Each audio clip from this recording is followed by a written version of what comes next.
ஒரு சிறுமி என்ன பண்றாங்க, வீட்டுக்கு வெளியில மண்ணுல விளையாடிட்டு இருக்காங்க. வீட்டுக்குள்ள இருந்து அப்பா வந்து வாமா விளையாடுனது போதும் அப்படின்னு அப்பா கூப்பிடுறாரு. அந்த பொண்ணு இருப்பா நான் விளையாடி முடிச்சுட்டு வரேன் அப்படின்னு சொல்லிட்டு அவங்க திரும்ப விளையாட ஆரம்பிக்கிறாங்க.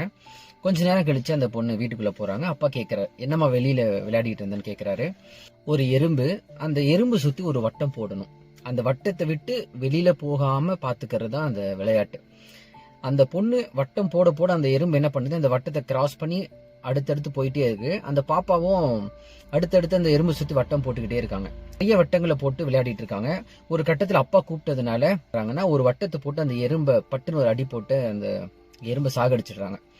அந்த விளையாட்டுல எறும்பு வெற்றி அடைஞ்சதா இல்ல அந்த சிறுமி வெற்றி அடைஞ்சதா அப்படிங்கறதா இந்த கதையை சொன்னவங்க பதிவு செஞ்சிருக்காங்க சோசியல் மீடியால. ஆனா நான் இந்த கதையில இருந்து வேற ஒரு தன்மை நான் எடுத்து இதை சொல்லணும் அப்படின்னு நான் விருப்பப்படுறேன். விளையாட்டோ வாழ்க்கையோ நம்ம அதை ஒரு வெற்றி தோல்வி அப்படிங்கிற ஒரு சித்தாந்தத்துக்குள்ள அதை அணுகும்போது, ஒருத்தர் வெற்றி பெறணும் அப்படின்னாலே இன்னொருத்தர் நம்ம வீழ்த்தணும். யாரையும் வெல்லணும் அப்படிங்கிறது நமக்கு நோக்கமா இருக்கக்கூடாது.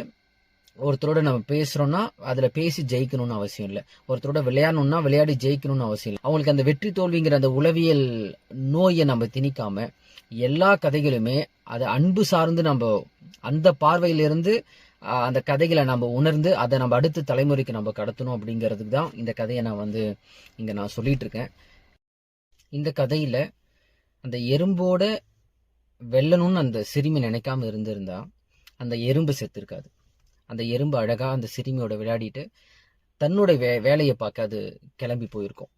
அப்போ ஒரு இதே கதை இப்படி முடிஞ்சிருந்தா அது எவ்வளோ எவ்வளோ அன்போட எவ்வளோ பேரன்போட அந்த காட்சி இருந்திருக்கும்னு பாருங்க. எல்லாவற்றிலிருந்தும் அன்பை தேடுவோம், அன்பை உணர்வோம், அன்பையே பகிர்வோம்.